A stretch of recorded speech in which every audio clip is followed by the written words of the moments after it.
નમસ્કાર દર્શક મિત્રો, આપ જોઈ રહ્યા છો વીર ફાસ્ટ ન્યૂઝ. જોઈએ સમાચાર વિગતવાર. ભુજના ઐતિહાસિક અને રાજાશાહી સમયના અમૂલ્ય વારસારૂપ દેસલસર તળાવની હાલત આજે અત્યંત દયનીય અને ચિંતાજનક બની છે. આ તળાવમાં સતત ગટરનું ગંદુ પાણી છોડવામાં આવી રહ્યું છે તેમજ મોટા પાયે કચરો ઠાલવવામાં આવી રહ્યો છે. દુઃખની વાત એ છે કે ભુજ નગરપાલિકા તથા સંબંધિત વહીવટી તંત્ર દ્વારા ગંભીર સમસ્યા તરફ પૂરતું ધ્યાન આપવામાં આવતું નથી, જેને પગલે સ્થાનિક રહીશોમાં વહીવટી તંત્ર સામે ભારે નારાજગી વ્યાપી છે. સ્થાનિક નાગરિકો દ્વારા જણાવવામાં આવ્યું છે કે તળાવમાં આવેલા તમામ પાણીના આવક જાવકના નાળા હાલ સંપૂર્ણપણે બંધ હાલતમાં છે. બીજી તરફ ગટરનું દૂષિત પાણી સતત તળાવમાં ઠલવાઈ રહ્યું હોવાથી તળાવનું અસ્તિત્વ, પર્યાવરણ અને ભુજનો ઐતિહાસિક વારસો ભારે જોખમમાં મુકાઈ ગયા છે. આ ગંભીર પરિસ્થિતિને ધ્યાને રાખીને ભુજ નગરપાલિકાને વહીવટી તંત્ર સમક્ષ નમ્ર પરંતુ દ્રઢ માંગણીઓ કરવામાં આવી છે કે દેસલસર તળાવ માટે તાત્કાલિક જરૂરી બજેટ ફાળવવામાં આવે, તળાવની સંપૂર્ણ સફાઈ કરવામાં આવે, તળાવમાં ભળતું ગટરનું ગંદુ પાણી તાત્કાલિક ધોરણે બંધ કરવામાં આવે, બંધ પડેલા આવક જાવકના નાળાઓને ફરીથી કાર્યરત કરવામાં આવે અને આ ઐતિહાસિક તળાવને ફરી જનતા માટે ઉપયોગી બનાવવામાં આવે. સ્થાનિકોએ વહીવટી તંત્રને ચીમકી આપતા જણાવ્યું છે કે જો આ અંગે વહેલી તકે કોઈ અસરકારક અને સચોટ કાર્યવાહી કરવામાં નહીં આવે તો ભુજવાસીઓ મજબૂરીવશ જનસહયોગ અને ભિક્ષા એકત્ર કરીને પોતાના ઐતિહાસિક દેસલસર તળાવની સફાઈ કરવાનો સંકલ્પ કરશે. પોતાના વારસાને બચાવવાની જવાબદારી માત્ર સરકારની જ નહીં પરંતુ આપણી સૌની છે. વિધાનસભા સંગઠન મંત્રી આજ રોજ અમે નગરપાલિકામાં રજૂઆત કરવા માટે આવ્યા હતા દેસલસર તળાવની પ્રી મોન્સૂનની કામગીરીની. તો પહેલે કલેક્ટર સાહેબ પાસે ગયા તો કલેક્ટર સાહેબ કોઈ આવેદનપત્ર લેતા નથી ને આજ કારણસર હતા નહીં. એના માટે નગરપાલિકામાં આવ્યા હતા. તો અહીંયા 1.5 કલાકથી અમે ચીફ ઓફિસરની વાત જોઈએ છીએ. મેડમ બીજી જે મિટિંગમાં છે કારોબારી ચેમ્બરમાં, તો કાલથી મિટિંગ છે, આજે મિટિંગ હતી. આ 1.5 કલાક સુધી અમારું ઊભા હતા તો રજૂઆત લેવામાં નથી આવી. હવે એમ કહે છે કે સાંજે આવજો.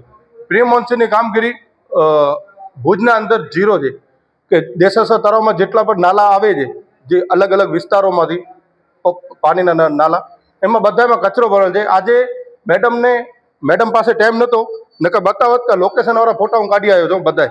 બધા જેટલા ભુજના નાલા છે બધાને લોકેશનવાળા ફોટા પાડીને આવ્યો છું કે મેડમ શ્રી કે શું કામ કે અહીંયા પ્રી મોન્સૂનની કામગીરી ખાલી માત્ર 2 થી 3 નાલા જે ભુજના અંદર હાઈવે માટે બતાવે છે, 2 કલાક આવે છે, ફોટોશૂટ કરી ને ચાલે જાય છે. પહેલે તો ચૂંટાયેલા પ્રતિનિધિઓ પર ફોટોશૂટ કરતા હતા, હવે તો અધિકારી પર ફોટોશૂટ કરી ને હાલે જાય છે. મુખ્ય જે હમીસરમાં જે આવે છે એના અંદર પણ ગટર આવતી ચાલુ થઈ ગઈ છે. તો ભુજવાસીઓને એક નમ્ર અપીલ છે કે જાગી જાજો ને વહેલી તકે તંત્રને રજૂઆત કરજો. જો દેસલસરની જે હાલત છે એ જ વહેલી તકે હમીસર તળાવની હાલત થવાવાળી છે. એના અંદર પણ ગટર આવવાની ચાલુ થઈ ગઈ છે. તો આજે એ જ રજૂઆત કરીને આવ્યા હતા. પર અફસોસ કે મેડમ પાસે, કોઈ અધિકારી પાસે, કોઈ ચૂંટાયેલા પ્રતિનિધિ પાસે, પ્રમુખ પાસે, કોઈ પાસે ટાઈમ જ નથી કે પ્રજાની રજૂઆત સાંભળે. જય હિન્દ. આપનું નામ અને પરિચય અને જે ઘણા વર્ષોથી આપણે દેસલસર તળાવની કામગીરી બાબતે.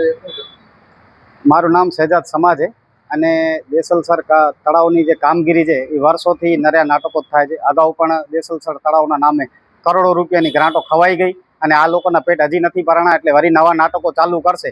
પણ આ તળાવથી ક્યાંક ને ક્યાંક ઓરમાયું વર્તન કરવામાં આવે છે. ખરેખર રીતે તળાવની દ્રષ્ટિએ નહીં પણ એક ધાર્મિક લાગણી, બહુ ઊંડી ધાર્મિક લાગણી પણ એ તળાવથી જોડાયેલી છે જો ખરેખર જોવા જઈએ. પણ આ નાક વગરની નકટી નગરપાલિકા છે, એને કોઈ જાતનું ફરક નહીં પડે. એ લોકો માત્ર ને માત્ર ત્યાં જ કામ કરશે જ્યાં એ લોકોને ટકાવારી અને ટુકડી મળશે. અત્યારે પણ તમે જુઓ તો પ્રજા ધર્મના ધક્કા ખાઈ રહી છે અને આ લોકો ફર્સ્ટ ક્લાસ એસીની અંદર બેસી અને લોકોને ધક્કા ખવડાવવામાં જ રસ છે. કોઈને મળવાનું નહીં, કોઈના કામ કરવાના નહીં. મીડિયામાં અને છાપામાં મોટી મોટી ડંફાસો આપી કે ભુજના 80% નાલા સાફ થઈ ગયા છે ને આમ ને તેમ ને ઢીકડું ને ફલાણું ને, પણ એવું ખરેખર કંઈ થતું નથી. ભુજની અંદર 80 થી વધારે નાલા છે. 13 દિવસની અંદર 80 નાલા સાફ થઈ ગયા. વિચાર કરો, રોડના 10 નાલા એટલે બહુ મોટી એક સંખ્યા કહેવાય કે એ કોન્ટ્રાક્ટર કને એટલા મશીનો, એટલા લેબરો હશે કે રોજના 10 નાલા સાફ કરે છે એ કોન્ટ્રાક્ટર. એટલે આ ખાલી ભુજ નગરપાલિકા નાલા સફાઈના નામે ભુજ નગરપાલિકાની તિજોરી સાફ કરવાના ધંધા કરે છે. આપણે જોઈએ મસૂરો ચીટિંગનો, ખબર છે ધંધો ચાલતો હોય એ આ ચીટિંગના, આ ખરેખર વ્હાઇટ કોલર વાળા ચીટરો છે. 2-4 નાલા સાફ કરી અને 80 નાલાની ગ્રાન્ટો ખાઈ અને ચીટિંગ કરવી એ આ લોકોનો ધર્મ અને ધંધો છે.